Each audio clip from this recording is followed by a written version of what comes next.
నా మీద అరుస్తున్నావేంటి? అదిగో నువ్వు మళ్ళీ స్టార్ట్ చేస్తున్నావు. ఇప్పుడే చెప్తుంది.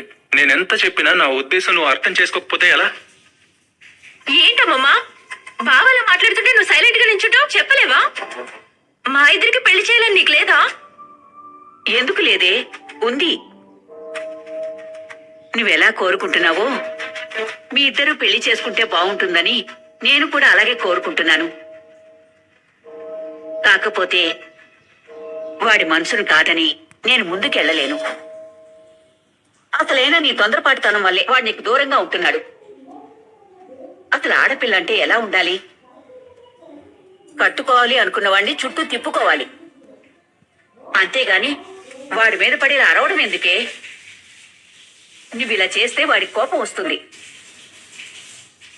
నువ్వు వాడి మనసు అర్థం చేసుకోవడం లేదని వాడు బాధపడతాడు.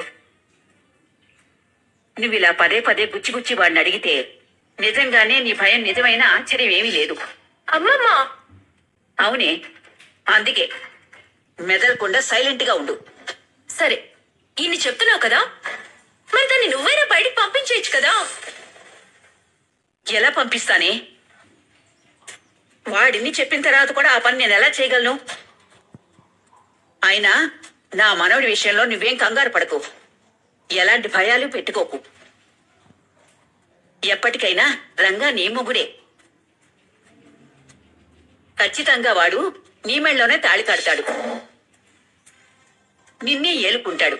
సరేనా? అమ్మ మీద ధైర్యం చెప్తుంది కానీ తను కూడా ఆ బస్సుదారికి సపోర్ట్ చేస్తుంది అనిపిస్తుంది.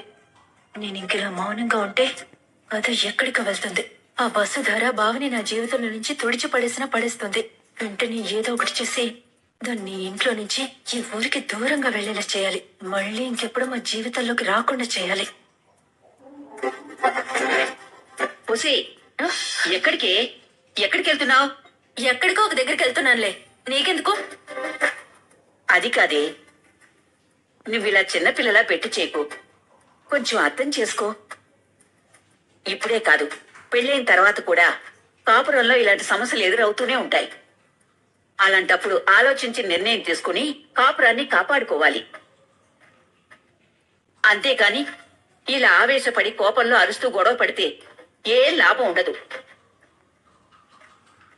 కాపురం కూలిపోతుంది తప్ప. ప్రాణంగా ఇష్టపడ్డ వ్యక్తులైనా సరే ఒకరిని ఒకరు అర్థం చేసుకోకపోతే వాళ్ల మధ్య ఉన్న బంధం బలహీనమైపోతుంది.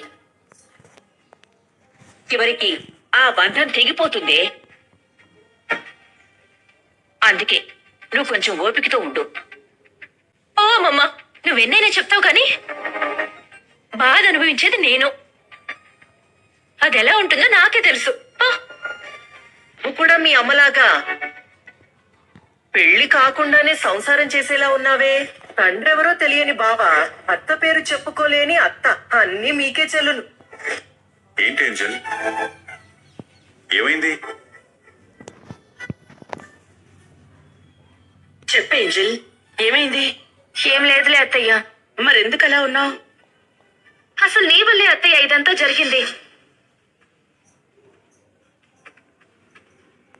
నీ వల్లే ప్రతిసారి ఏదో ఒక ఇష్యూ వస్తూనే ఉంది. నేనేం చేశానమ్మా? ఏం జరిగింది? ఆ దేవి అని కాలేజ్కి వచ్చి ఏం మాట్లాడిందో తెలుసా? ఏం మాట్లాడిందమ్మా? ఏంజల్, నువ్వు సైలెంట్ గా ఉండు.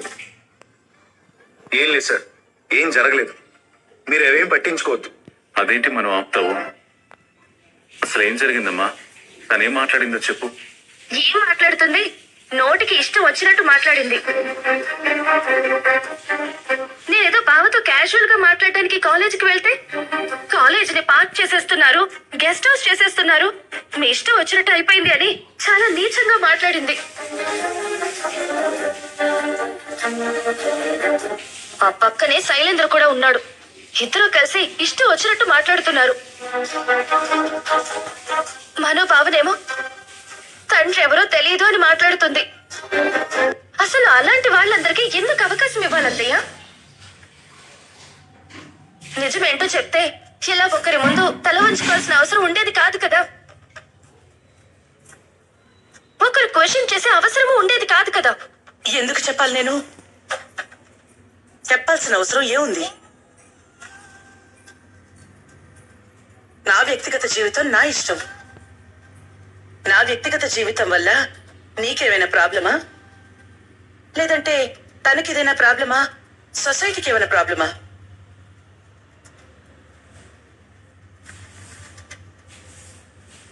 నా వల్ల సొసైటీకి ఏదైనా ప్రాబ్లం వచ్చుంటే అప్పుడు నేను సమాధానం చెప్పాలి. అంతేగాని ఎవరెవరో ఏదేదో నోటికొచ్చినట్టు మాట్లాడుతున్నారని నేను నా ఆలోచనల్ని మార్చుకోలేను కదా. అసలు ఆ వదిన గారికి బుద్ధి లేదు. ఆవిడకి ఎన్నిసార్లు చెప్పినా గానీ ఇలా ఏదో ఒకటి మాట్లాడుతూనే ఉంటుంది. ఏదో ఒకటి మాట్లాడి మనుషుల్ని ఇబ్బంది పెట్టాలని పుండు మీద కారం చల్లినట్టు బాధతో ఉన్న వాళ్ళని ఇంకా కుచ్చి కుచ్చి చంపుతూ ఉంటుంది. ఓ పక్క వసుధార కనిపించక మనం అంతా అల్లాడిపోతుంటే తను ఇలా మాట్లాడటం ఏంటి? పదనుపమ్మా, వెళ్ళి వదిన గారిని నిలదీద్దాం. వద్దు సార్, ఇప్పుడు ఇవన్నీ ఎందుకు, వదిలేయండి. లేదు మనం, నీకు తెలీదు, ఆవిడ చాలా ఎక్స్ట్రా చేస్తోంది. వదిలేస్తే ఇంకా ఎంత దూరమైనా వెళ్తుంది. ఇప్పుడే వార్నింగ్ ఇచ్చి కంట్రోల్ చేయకపోతే ఈ రోజు మాట్లాడిన మాటలే రేపు మాట్లాడుతుంది, తర్వాత మాట్లాడుతుంది. ఏదో ఒక రోజు అయితే ఆవిడ్ని నిలదీయాల్సిందే కదా. అదేదో ఇప్పుడే చేస్తే సరిపోతుంది కదా. సార్, మీరిప్పుడు ఆవేశంలో ఉన్నారు. మీరు ఇప్పుడు వెళ్ళి మాట్లాడడం కూడా కరెక్ట్ కాదు. కావాలంటే రేపు కాలేజీకి వచ్చిన తర్వాత కూర్చొని తీరిగ్గా మాట్లాడుకోవచ్చు. ఇవి తీరిక కూర్చొని మాట్లాడుకునేవి కావు, ఇప్పుడే తేల్చుకోవాల్సిన విషయాలు. అనుపమా, పద వెళ్ళి అసలు నీ వ్యక్తిగత జీవితంతో తనకేం పనని ప్రశ్నిద్దాం. పద. ఇక్కడ మీ అన్నయ్య గారు ఉంటారేమో కదా, ఇప్పుడు ఎందుకు గొడవ? అన్నయ్య ముందే అడగాలి. అన్నయ్యకి ఇవన్నీ తెలియాలి. అన్నయ్యకి తెలియకుండా వాళ్ళు ఇలాంటి వేషాలన్నీ వేస్తూ ఉంటారు. అన్నయ్య ముందు అడిగితే గాని అప్పుడు తనేం మాట్లాడుతుందో తెలుస్తుంది. పదనుపమా. అనుపమా, పద. సార్ సార్, ఇప్పుడు ఇవన్నీ అవసరమా? ఎందుకు? నీకు తెలియదు మనం, ఈ రోజు నిలదీయాల్సిందే. పదనుపమా. సార్ సార్,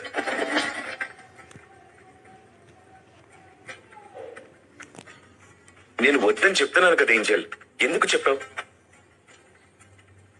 ఇప్పుడు వాళ్ళు అక్కడికి వెళ్ళాక ఏం గొడవ జరుగుతుందో ఏంటో. జరగాల్సిందే జరుగుతుంది. అంతేగాని ఇలా ఎన్నాళ్ళని సైలెంట్ గా ఉంటారు బాబా? ఎన్నాళ్ళని మాటలు పడుతుంటారు, ఎన్నాళ్ళని అవమానాలు పడుతూ ఉంటారు. అసలు ఏం జరిగిందో ఏంటి అనేది నీకు తెలీదు. నువ్వే తప్పు చెయ్యకున్నా నువ్వెందుకు తలవంచుకోవాలి బాబా? వదిన గారు, వదిన గారు, వదిన గారు, వదిన గారు, వదిన గారు, మిమ్మల్ని. మహేంద్ర, ఏం జరిగింది మహేంద్ర? ఎందుకు అంత కోపంగా ఉన్నావు? వదిన గారు ఇంట్లోనే ఉన్నారా అన్నయ్య? ఉన్నారు. పిలవండి అన్నయ్య. ఏమైంది మహేంద్ర? మళ్ళీ తను మీ ఇద్దరిని ఏమైనా అన్నదా? తనని పిలిస్తే మీకే అర్థమవుతుంది అన్నయ్య ఏం జరిగిందో ఏంటో అనేది.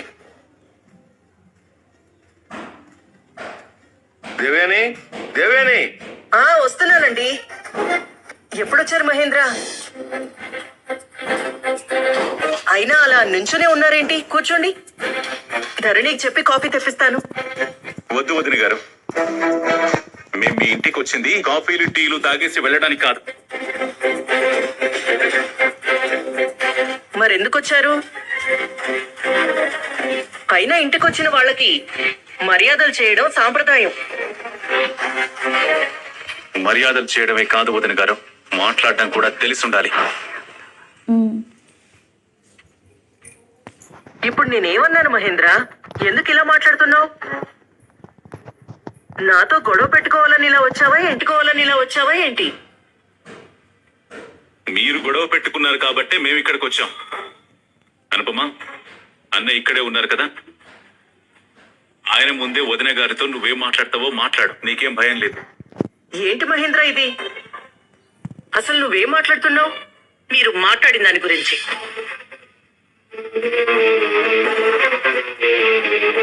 వామ్మో, ఇప్పుడు ఈవిడ నిజం చెప్పేస్తే డాడీ మమ్మల్ని బతకనిస్తాడా? లేదు, ఎలాగైనా సరే ఇప్పుడు ఇక్కడ నుంచి బయటపడాలి. ఏదైనా ఉంటే తర్వాత మాట్లాడుకుందాం. ఇప్పుడు ఎందుకు? అవసరం లేదు, ఇప్పుడే మాట్లాడాలి. అది కాదు డాడీ. అసలు నీ ప్రాబ్లం ఏంట్రా? ఎందుకు అడ్డుపడుతున్నావు? అదే డాడీ, అసలే వాళ్ళు కోపంలో ఉన్నారు, ఆవేశపడుతున్నారు. ఈ ఆవేశంలో మాటకు మాట పెరిగి గొడవ పెద్దదైపోతుందేమో అని. ఏదైనా కానీ ఈ రోజు నాకు అసలు విషయం ఏంటో తెలియాలి. నా వెనుక మీకు చాలానే జరుగుతున్నాయని నాకు అర్థమవుతుంది, కానీ అవేంటో ఇప్పుడే తెలియాలి. అనుపమ, నువ్వేం అడగాలనుకుంటున్నావో దేవయాని ధైర్యంగా అడుగు. అడుగుమ్మా. ఇక మా పని అయిపోయినట్టే. అసలు మీ ఉద్దేశం ఏంటండి? ఎందుకు మీరు నా కొడుకుని బాధ పెడుతున్నారు?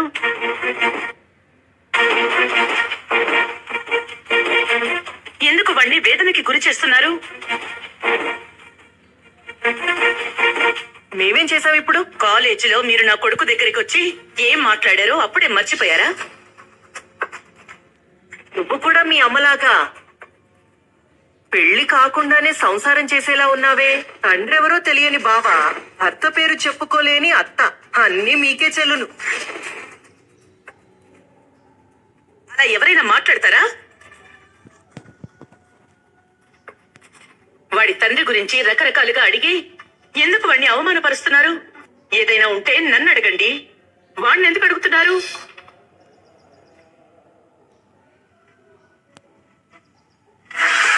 వాడిని ఎందుకు మీ మాటలతో హింస పెడుతున్నారు? మీరేదైనా తెలుసుకోవాలన్నా తేల్చుకోవాలన్నా నాతో తేల్చుకోండి, అంతేగాని నా కొడుకు మీద పడిపోకండి. జాగ్రత్త. సరే, నిన్నే అడుగుతున్నాను, మను తండ్రెవరు చెప్పనుపమా. మనుని కన్న తండ్రెవరు?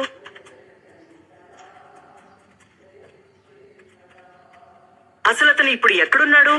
అసలు బతికే ఉన్నాడా లేదంటే చనిపోయాడా? దేవయాని గారు,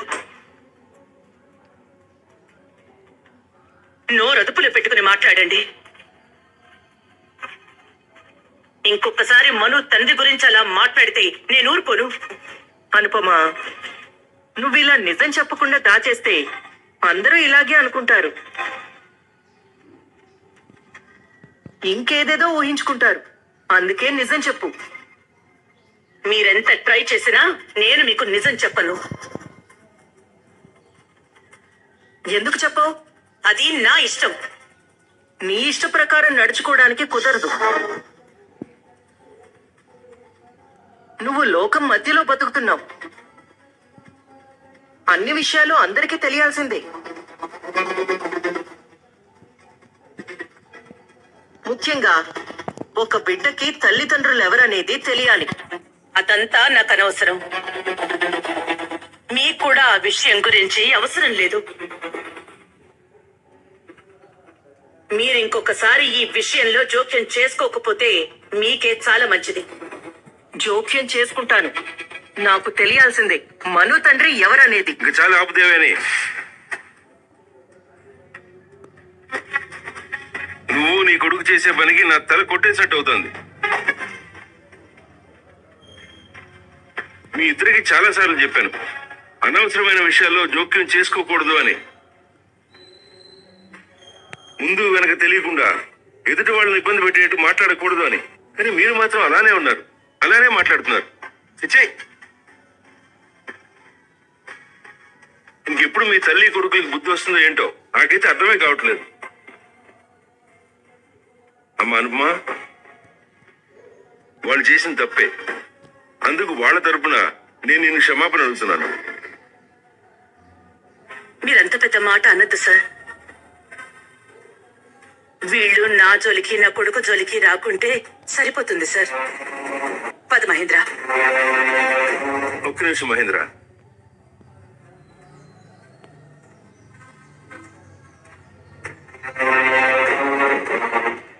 మీ ఇద్దరు ఒకే ఇంట్లో ఉంటున్నారు, మీ మధ్య ఏంటి సంబంధం?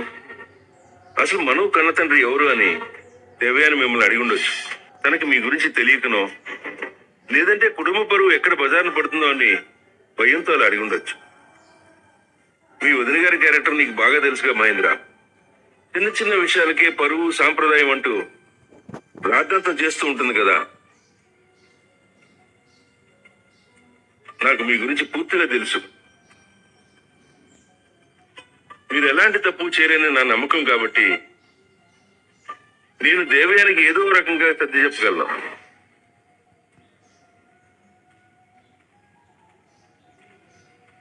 కానీ బయట ఇలాంటి దేవయాలు ఎంతో మంది ఉంటారు.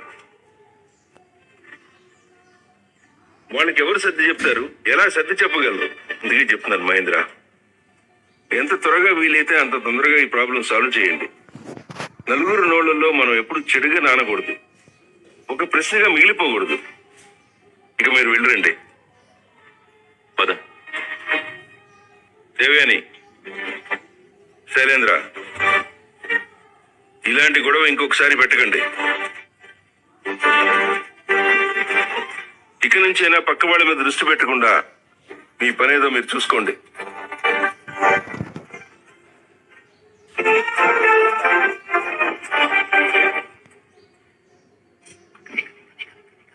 మామ్, ఒక్కసారిగా గుండె ఆగిపోయినంత పని అయింది.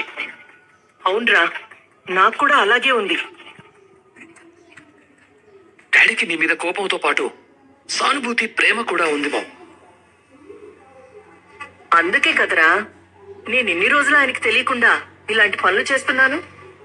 ఏం పనులు చేస్తున్నారు అత్తయ్య? అసలు నీ ప్రాబ్లం ఏంటి ధరణి? నేను చాలా రోజులుగా గమనిస్తున్నాను. మా డిస్కషన్ ఎండింగ్ లోనే వస్తాం, ఏదో పంచి వేసి వెళ్ళిపోతాం. అసలు ఫస్ట్ ఎందుకు రావు? మీకు అలా కలిసి వస్తుందండి. నేను ఫస్ట్ వస్తే అన్ని విషయాలు తెలియాల్సిన వాళ్ళకి తెలిసిపోతాయి కదండి. అలా జరగకూడదని ఆ దేవుడు మిమ్మల్ని ఇలా కాపాడుతున్నాడు అనుకుంటా. ఆయన మొన్ననే చెప్పాను కదండి, కుళ్ళు కుతంత్రాలు ఎందుకు, వచ్చిన పని చేసుకుంటూ ప్రశాంతంగా ఉంటే చాలా హ్యాపీగా ఉండొచ్చని. అయినా కూడా మళ్ళీ మీరు అదే పని చేస్తున్నారా? అసలు నీకేం తెలుసని మాట్లాడుతున్నావు?